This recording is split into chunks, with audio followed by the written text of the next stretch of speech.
what I was going to do was just briefly go along the main ones of these and show you what else is in here. We've covered some of it, and as I said, some of these quick buttons are just a shortcut to the most common functions that you might use from these more detailed taskbar menu suites. So files, it does the sort of thing you'd expect a files set of menus to do in a Windows program. It allows you to open files. These would be templates, all right? Templates heading here. So you can open the template files. You can call up the most recent files you've used. You can see what files you've got. You can save the templates as we did at the end of the first hour. You can undo the reload, i.e. erase the files that are showing. And then you can do all of that for the background shapes as well. So you can reload the shapes from file and you can save the shapes that are on your trackpad. You can go to documents, you can export a file, you can go to print, and when you've finished your Templot session, you can quit Templot. And it does try to help you avoid deleting things you don't want to delete, because when you hit quit Templot, it says, do you really want to quit Templot without saving what you're doing? Do you want to save all your templates in a named file and then quit? Or no, I want to save them. So cancel quit, and then you can go back in and save them. Generator, you will rarely need to come in here. Generator defines what components of the template you are actually building in your control template and saving. If you have a look at the generator settings, you can individually choose to build with or without all of these features. Track center lines, radial end marks, that's center points for curves, I think. The timber outlines, sleepers that is, there are extension marks that go beyond the timbers, which can be very useful if you've actually got track on top of it. It helps you line them up exactly. Timber center lines you can have as well. Timber numbering can be useful for adjoining one template to the next when you've printed it out, so you get it exact. You can choose whether you block in or leave open the timbers. You can change the colours. If you're using the long pre-grouping sleepers, you can show where the shorter ones would be.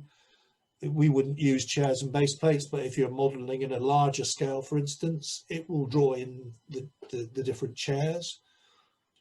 On the rails, you can choose, for instance, on a point, whether you want to build in or leave out the stop rails crossings, checks, the crossing nose. On a flat bottom, you can either include or exclude the foot edges as well as the head. Rail joints, guide marks, switch drive mark, that's where the tie bar goes, and other adjacent features like the trackpad edge and so on. So again, just what flexibility you have here is remarkable. There's a shortcut to what it says here is skeleton settings. And there's one here that I use. You can see that already that has taken away a lot of the features. Now I'm going to come back in here because there is just one use that I find it has. If I now go into the generator settings, you can see that the skeleton settings has a shortcuttedly removed a lot of the details. If I now take out everything bar the center lines, I want to get rid of the rails. And I shall show you why in just a minute, because it can be useful just to have the center line. You have to do it all one at a time. So now we've just got the center line. I'm going to change that into plain track. And I'm now going to curve it.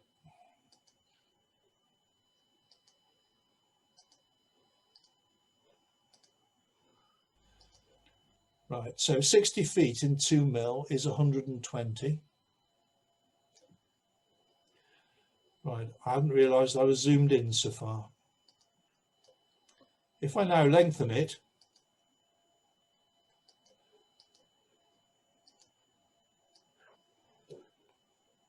I'm going to add one more feature from the generator that maybe I shouldn't have set out, and I think it's the radial, it's the center marks I want. Guide marks. So that's the guide marks. I'll accept that it's got a peg and it's got a start mark, but with a center mark, I can now save that. I can restore the generator settings to normal. I can introduce a new straight plane track. If I zoom it, I can shift it. Just use that. I'm going to have to zoom out to see where I am. I wasn't concentrating, sorry. There we are. You could zoom it hard in and get absolutely precise, but I'll not waste time by doing that. And what have I got there? I have a turntable. Yeah. So that's the generator anyway. The program box, if you do need one of the menu options that's on that front panel, that's where you find it, under program. That's called the program box.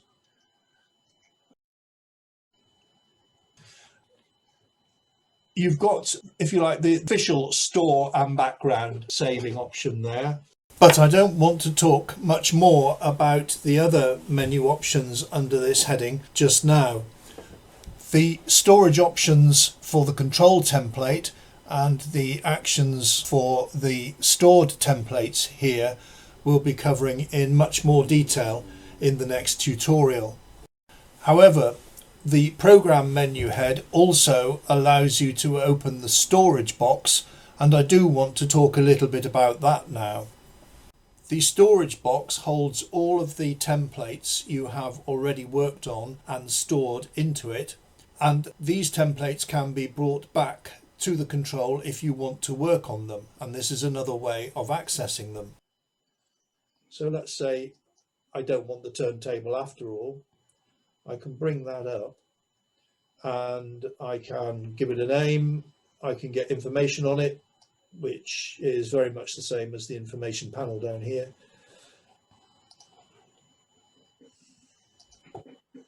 I can delete it. I can delete it to the control template. So I can convert it from a background template into the control template.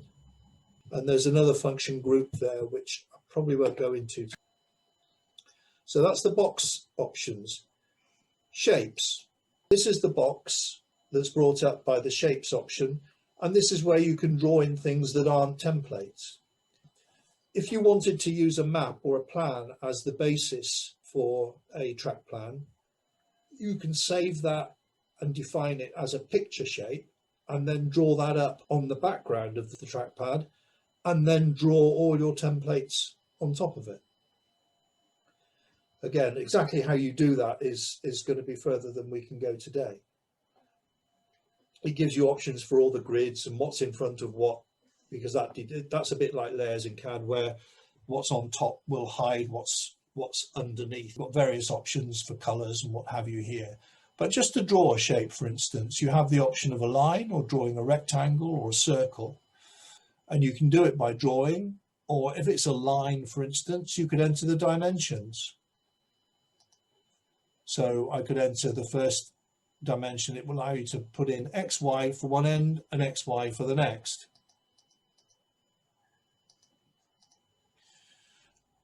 But the most useful thing I've found, particularly where I've had a background plan that I'm tracing over in effect, is to draw it up in lines by drawing, add a shape,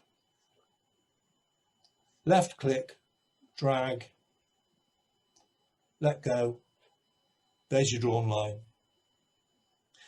If you don't like that drawn line, The only way I've found to get rid of it is to go into Edit and Delete Shape. And it asks you again, do you really want to do that? And I do. Okay, so you can make the lines dotted or solid. You've got various sort of sub functions for each of these. The circle will ask you where you want its center to be and what radius you want it to be. And then if you wanted to modify a shape, let's just draw another line. Each time you want to draw a line, you have to say add line shape. Okay, if I want to modify that shape, then I've got various options here. So I can shift the whole thing by hitting that. You see what this box here, which is mouse actions. And another association you'll be beginning to make is that mouse actions means you can move things continuously with the mouse. So we can shift it. When you shift something, it keeps the same orientation. It moves it up and down and left to right, but it doesn't rotate it, which can be very useful.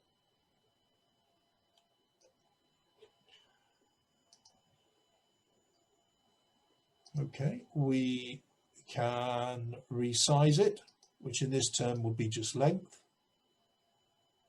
And again, it shows you the proportion by which you're resizing it.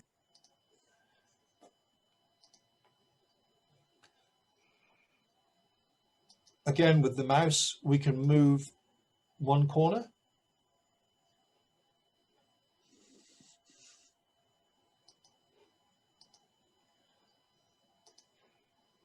And we can move the other corner, corners 1 and corner 2.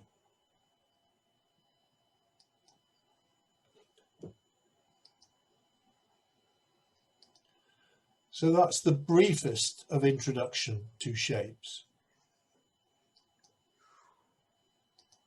Background. I'm just going to zoom out a minute.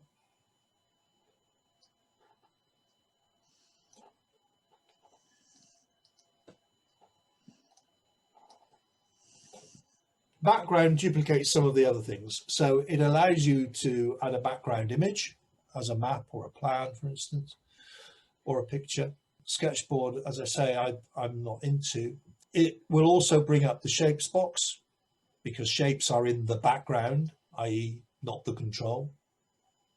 It will open the storage box because the storage box templates are background templates. So it's everything that's in the background is also under this. And you can see that you've often got many routes in to a function.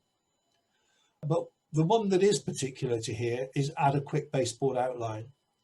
And it's got a number of standard sizes here that you can bring up in millimeters and in feet, but you can also make any rectangular baseboard to any size you choose, and you can make it whatever color you want, and you can make the outline of it any thickness you want. So let's add in say a 4x2 baseboard, and by default it will start it at the 0 point. Let's say we've got an 8x4 space in which to build our railway, and we want to add in a second baseboard. So we just add it in again. Now, it doesn't look any different because it's exactly superimposed that one over the last one.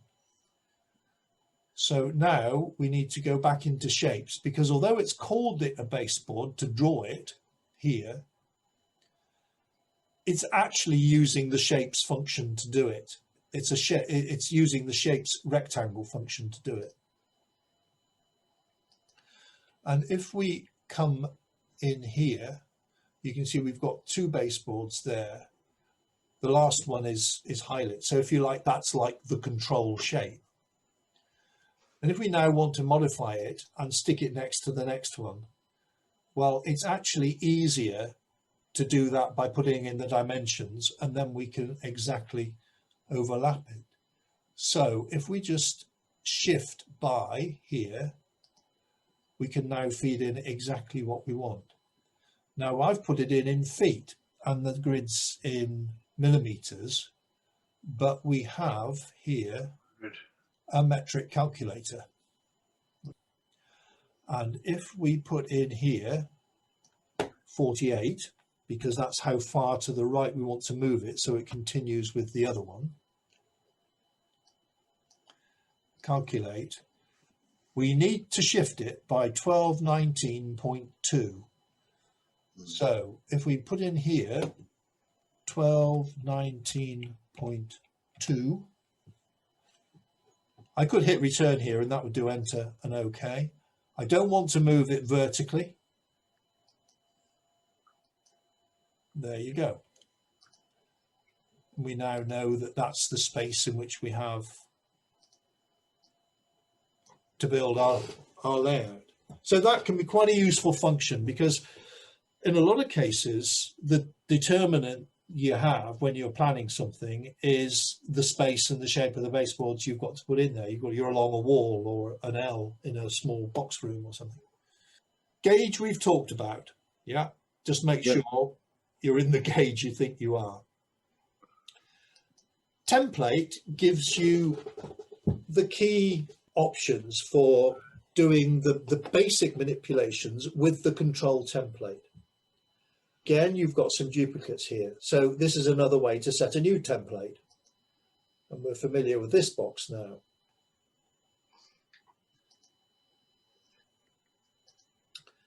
Okay, so again, we can change plain track to a turnout, which is the same as the quick box here. It's faded now because that's already done, so it's no longer an option. We can change the turnout to a half diamond. We've used that before. We can change the half diamond back to a turnout.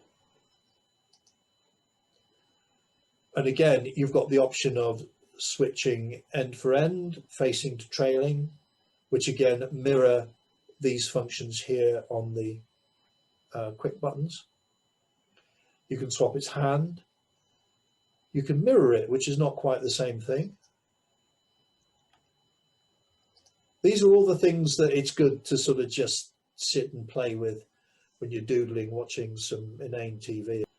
Now for a turnout, you also get your switch settings boxes under this menu and your V crossing settings. Under other, you get the option to set whatever you want. Usually where you've got the option of feeding in figures to define the geometry, at the bottom of the options, there is also a custom or other option where you can feed in what you want.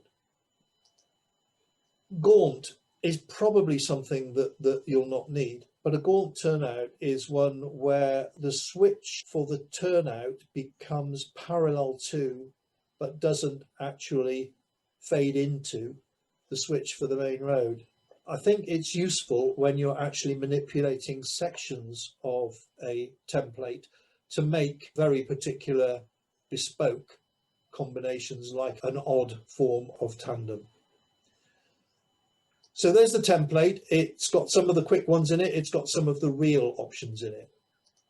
As we mentioned earlier, the real box has all of the prototype features that you might wish to put into the template that you're working on.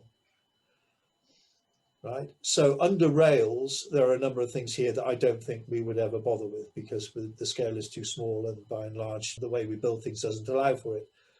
So for instance, you can show either the head only, or if you're doing flat bottom rail, head and foot. You can just show the center line of the head of the rail if you want. You can exclude all the rails. You can incline the rails or have them vertically. On check rails and wing rails, you can have the flared ends bent or machined. Rail section data, again, we wouldn't have that because we've only got one section of rail.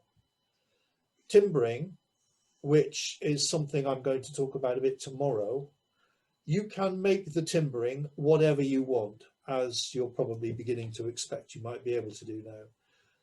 So just to show some of the options, you can have the longer pre-grouping sleepers, you can have the standard 8'6", you can make them whatever length you like. Most timbers would come in 6-inch steps, and you take the length that was nearest off of the shelf. So you can define 6-inch lengths when you're incrementing sleepers, when you're playing around with them. You can make them square on, you can make them split the angle in a diamond, for instance. You can increment the angle as you go through a turnout. You can actually exclude all the timbering from the template, which can be useful if you're building up a complicated piece by superimposing a number of different templates. Okay, you can have a timber end all in line along, say, the main line, or you can centralize them so they appear to zigzag a bit when you look down the side. And then you've got specific timbering situations here for different parts of the template. Okay, so we'll come back to the real one here. We talked about switch settings, crossing settings. There's your plane track options. If you wish, if you wanted to be really prototypical over the plane track, which I don't do and wonder whether I regret doing or not, I haven't worked that one out yet, you can say, right, well, build me rails in 60-foot lengths, or welded rail, or 30-foot lengths, or whatever.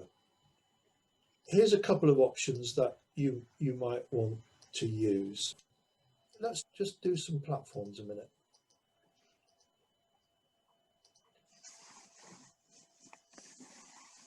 I'm just going to generate a slightly more interesting template here. If we come into Real, this is where platforms lurk, and you can generate a platform pretty much as you wish. You've got two options. You can put a platform one side or the other. The side that the turnout comes out on as turnout side, and the other side, logically enough, as main side. So let's do a main side platform, and if you hit on that and hit add, then you can see the options you get to make a platform. It will default to a platform of a standard width, the full length of the template, and drawing in the front face, the rear face, the end faces too. But again, as you might expect with this program, you can alter that as you wish. So you can alter its start position.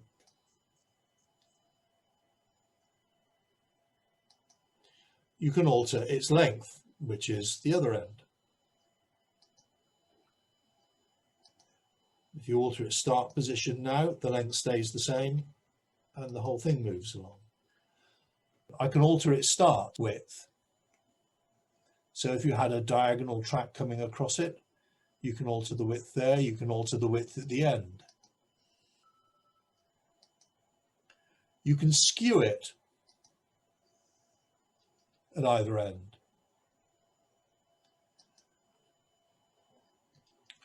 And you can hide the edges on any printed output that you don't want. So you can hide the start, the end, or the rear.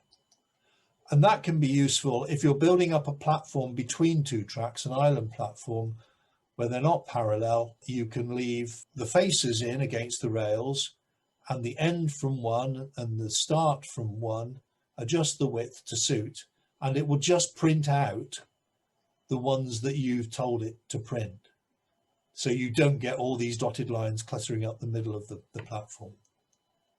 You can also decide how far away from the front edge you want the spacing. So if you're a GWR with wide elbows, you might want to make it a bit wider than some other regions. You can decide how wide you want it. Okay, that's the position and length. You can feed those details in by figures if you want, as well as with the mouse. But the mouse is far and away the most convenient way to do this. So that's platforms. You can put in trackbed edges, and I find this useful to set the width of the trackbed that I use. I use 2mm ply, and I cut the trackbed to the trackbed edges. So I can add a main side track edge, and it's just a line that comes whatever width away you want it to be, and you can have it there for just, let's call it a baseball cutting line. If you wanted to include the cess in it as well as the ballast edge, then you can do that. And again, you can set the position and the length of it so you don't have overlapping lines from adjacent templates. You can set the width of the cess and so on. Adjust check rails is something we'll come on to tomorrow, and likewise this thing called shove timbers. But what this does is it allows you to tailor the timbering for whatever you have. So if you're making a tandem, a slip, you're adjoining bits of track and the default timbers don't quite suit, then you can, I'll just give you a couple of examples. You can do anything you like. You can move them by a fixed amount, or you can move them by the mouse. So you can move them along, you can twist them,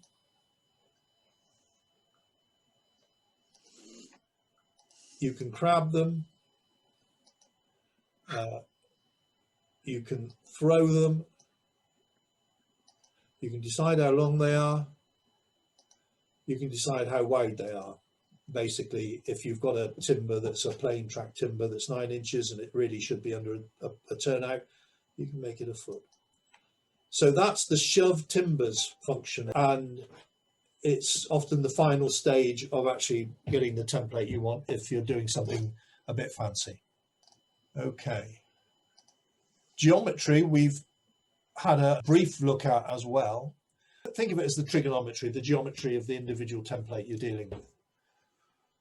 So you can set it as straight, constant radius, the transition curve we've talked about, a slew making an S-bend rather like a transition curve. That's a fairly new one on me. I haven't yet sussed the difference between the slew and the S-bend transition curve. You've got the same functions here as you've got on some of the quick keys here, like rotate, for instance. The radius and curving is curve. You can decide where you want your minimum radius warning to be. That will give you information about how much you're moving a template. You can set some defaults for how much, for instance, turnout length you want to draw as a routine on a point. You can set the spacing between adjacent tracks. Let's just turn that back into plain track. And we'll just curve it a bit. And we'll unzoom. And we can set the adjacent sides. Now, again, you've got a turnout side and a main line side, and I have yet really to work out the rationale for which is which on a bit of plain track. It's trial and error, and if it's wrong, I do it again. But for instance, here you'll get this box, and this is in prototype dimensions, which is usually the easiest to think of. The standard distance between the tracks was 6 foot, so that's the default, and it would be 10 foot for a siding. So we can set it there. You can tell it what it is in figures as well. Now I'm just going to leapfrog ahead a bit here to one of the tools functions, because one of the shortcut tools is to make a double track to the control template. And if we do that on the turnout side, all right, that's telling us that that's set to 10 foot. That's fine. Let's say this is going to be a siding. And there you have it. It makes the double track at the distance you've told it. If it's got a transition curve or whatever other curve it's got in it, it computes the constant distance between the tracks. And because you would then have two control templates, the one it's worked from and the one it's just made, it can only have one, so it saves the original control and makes the new track it's just created your new control. So I'm just going to save that. We'll return this to the control, and we'll just do it on the other side, which we've left at 6 foot, and you can see the difference. So that is really useful. If you've got a double track, that's the way to make your double track before you do anything complicated like putting points and that into it. The other bit of geometry is the peg positions you might want to use. We've talked about switching it from one end to the other using the quick key here, but in a point, let's have this one and make that the control, and we'll just move it a bit out of the way and make it a turnout. If we now come into geometry and look at the peg options that it gives you, these are all the specific points in a turnout, that are defined by Templot, where you can put the peg. And that can become useful when you're manipulating curving, aligning, shortening. So a lot of them are abbreviations which I don't remember, but the obvious ones are the datum is right at the start of the bit of approach track before the toe. That's at the switch front. That's at the tip of the switch blades. That's at the end of the deflection. I think that's the same as the planing pretty much. That's at the heel of the switch, overall length, and then all of these others relate to specific points in and around the crossing largely. You can even put the peg outside of the template on adjacent tracks, or, surprise, surprise, wherever thou wilt. Now, when you're building up a track plan, the menu suite that you'll probably use most of all will be this one, Action. Because in here, you have this suite of functions here, which are mouse actions. And these are all the things you can do by using the mouse incrementally. And that's what I've been using a lot of so far with these functions here. These are all mouse functions. These are all shortcuts to components within these submenus here. And there is a logic to them. For instance, mouse actions control geometry gives you a suite of functions that are drawn from the basic geometry of the template. In other words, they mirror what sort of things you can see in here. Likewise, mouse actions control reel allow you to change incrementally using the mouse the various dimensions and functions that are otherwise accessible under the reel heading. In other words, the prototype features, things like the switches, the crossing geometry, the timbering. Trackpad mouse actions are the things that you can do on the trackpad with the mouse. In other words, it draws some of the features from the trackpad menu here. The thing I find most useful is changing the page origin, as I mentioned earlier, and I probably don't do much else with that. Groups will come on to tomorrow, and shapes. This takes some of the functions from the shapes suite of menus here, so that you can shift shapes, shift corner one, shift all of the shapes. You can scale them, rotate them, and do other things with them.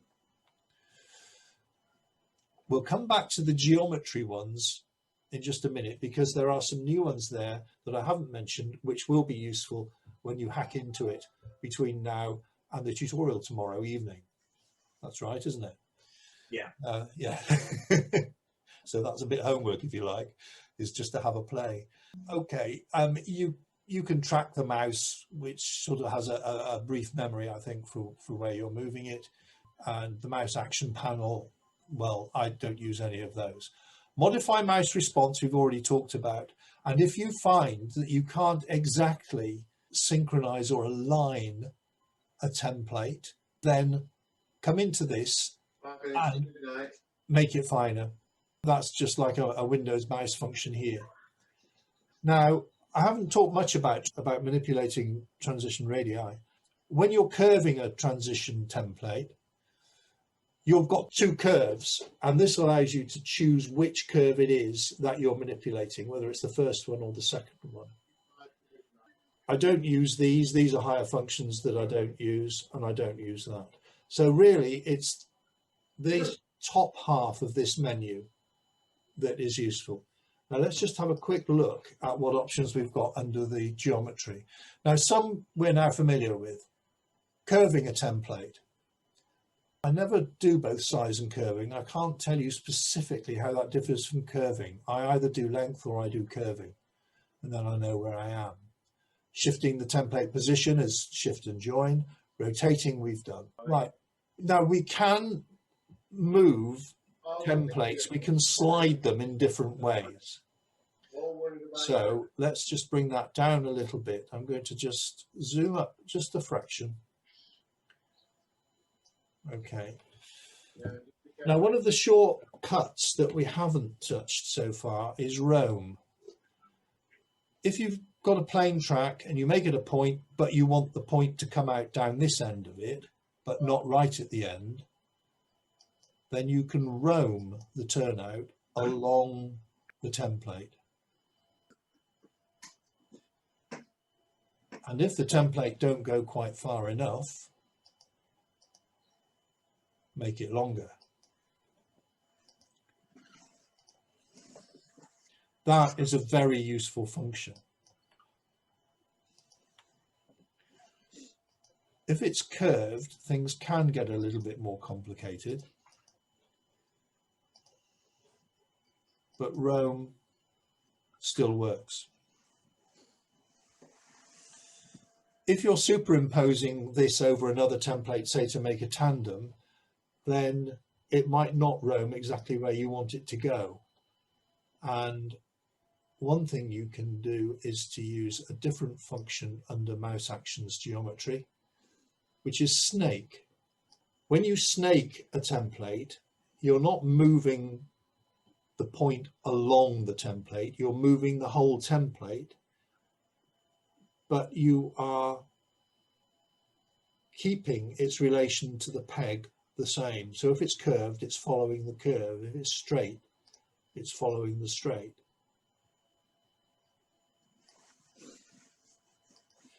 There are other options too, which do variations on a theme, so that you have a slide and you have an orbit as well as that. We'll just bypass those for the moment because I can see that time is actually beginning to run out. Other very useful ones are this little block here. Okay, it does pretty much what you might expect. So if you're adjusting the turnout approach length, if you remember, the approach track is this little bit of track before the toe. Mm-hmm. And you can make that longer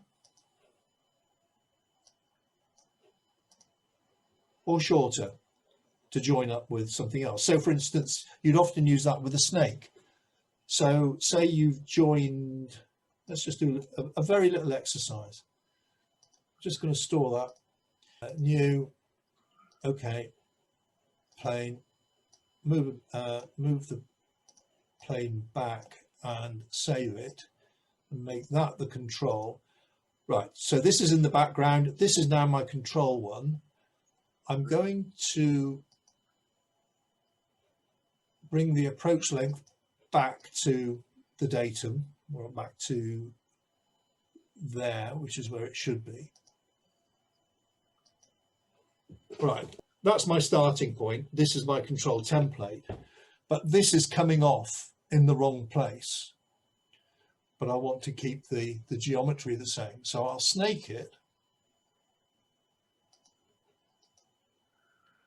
But now I've got a gap. So I can fill that gap. I can backfill it if you like, by coming into mouse actions geometry,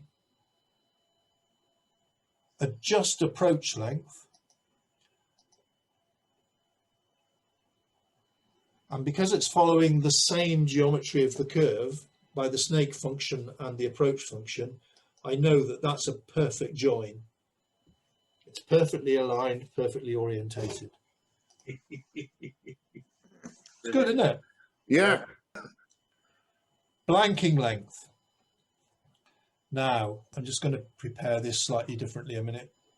let's say we have that arrangement as a starting point, a curve leading into a point, but we're short for space and we can't afford this much approach track.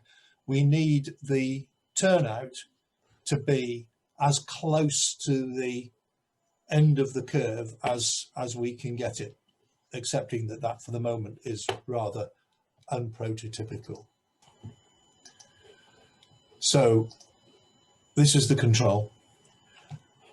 I can maintain its alignment to the curve track by snaking it through the peg. And I want the toe here, here's the tie bar, so the toe of the point is just there at the end of that sleeper. I want it to start there, so I've got the longest possible siding I've got. How do I get rid of this redundant approach track, which is even shorter than the default track now? Well, we come into the action, mouse actions control geometry, come down here, there's something called blanking length, which does just that. Okay, and I can bring that up to join perfectly with that. Now, the other use of the blanking length is if I want to just take, say, a crossing from this and implant that on a tandem I'm creating somewhere else, you can actually blank it as far up as you want. But it's when you're blanking, you start from the peg end. So it's a bit like the length function, except you're starting at the peg end.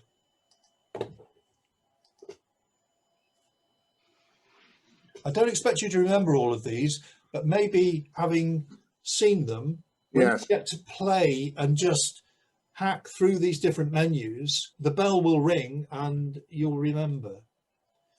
Okay, I can. In all honesty, Laurie, yeah, you only use the ones that you really want. That's right.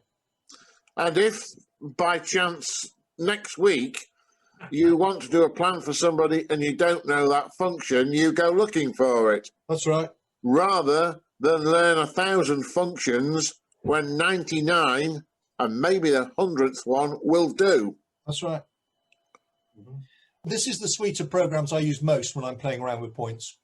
This and the reel, or the mouse action reel to adjust feet crossing angles and that sort of thing. So I'll just finish these and a couple of others, and then we'll call it a day for today, unless there are any questions. Okay, so overall template length, that's the same as the quick button. Now here we can adjust the turnout road exit on its own. And if it's a regular crossing, i.e. straight through the crossing, it'll carry on straight. If it's a curviform crossing, the curve through the crossing continues into the turnout road. Brilliant. Notice that it doesn't actually sleeper the extension on the turnout road. There is another useful function here which says branch track, and if you hit that, it saves the control template and adds in a branch track complete with sleepering. You can adjust preferentially just the main road exit as well. That's a bit light length. If it was a transition curve, then these two functions here, transition start and the transition length, would be how you adjust those aspects of a transition curve. Likewise for the slewing, if you've got a track that you've generated by the slew function, that will do that. And again, you've got another way in here for adjusting the track centers. So just remember, action, mouse actions are how you can do most of your manipulations and give you a much wider option of functions than just these quick functions here. Just to introduce you to the tools rather than spend any time on them. These are like sort of small macros that will do a particular complex function. So for instance, on a turnout, you can split tracks. Is another way of doing it. It duplicates like the branch track function up here. You can make mirrors of the template around the peg. make the branch track. This is how you make your diamond crossing from a half crossing. If you've got 1 point, for instance, this one, let's make that the control. So we've lost that, Yuli, so I didn't save that. All right, I can make a crossover. This is the easy way to make a crossover, ordinary crossover. Right, so it'll convert it to a V crossing. It'll ask me how far away I want it. Well, let's say it's a standard 6 foot. There you go. Done it for you. You don't have to bother to align or slide or snake or anything. Okay, the double track function I've illustrated already. And then you have, for regular slips and tandems, you have single buttons here that will make the whole thing, branch, ladder, crossovers, and so on. So those are very useful functions. And back to the do here, this is a useful one as well. I said, if you inadvertently delete a control template, you've lost it forever. Well, you might have, and it's not safe to think that you can recover it, but sometimes you can. If you remember straight away, then, like here, for instance, I've saved this one. If I now say, okay, I forget to save this and I want to bring another track onto here to continue the double track coming back, and I forget and I say new, plain track straight, okay, oh damn, I've lost that other crossover. Now what I can do is come into do and undo, and it will undo the last action on the control template, and if you're lucky that might just be an inadvertent loss. So when you've done that, you save it pretty quickly. It will also, as you would expect, undo the last action. So if you're tweaking the curvature, the V crossing angle, the switch, the length, the branch length, whatever it is, up to a sequence of about 20 moves or so, you can go back through the undo function and undo all of those. It's just don't rely on it to find a control template that you've forgotten to save again. I don't use parking bays. These are different snap functions. That lets you do the blanking up to specific points. Now this can be useful sometimes. Again, it mirrors some of the quick buttons over here for the point, facing, trailing, for instance. It's a bit like tools in places. There's an overlap, I think, between the do function and the tools function. Group allows you to group all or selected templates and move them and manipulate them as a group, something for tomorrow. Output is all your functions relating to what you want to output from it, whether it's a print, whether it's a file, calibrating the printer, selecting your printer, setting up your printer, and so on. That's a quick-fire print button, just like the Windows taskbar quick-fire print. This is things like rulers, grids, and what have you. That will take you straight to the Templot forum, wherein lie all of the help files. And there are many of them, and they are generally very good. There are lots of tutorials on here that will take you through all sorts of different manipulations and functions, will explain an awful lot about it. And that's through the Templot Club. Templot 3 is if you actually want to reprogram the whole thing yourself. One thing I didn't do was to talk any more about what this menu brings up, because there are some useful things to bring up down here. This is, if you remember, right-clicking on a background template that you want to make the control or find out something about. So you've got those 3 ways of making it the control. If you're trying to make a group to manipulate together without destroying their mutual alignment, then you've got a couple of group functions in here. You can decide on your name label. The other one that I use down here is one called information.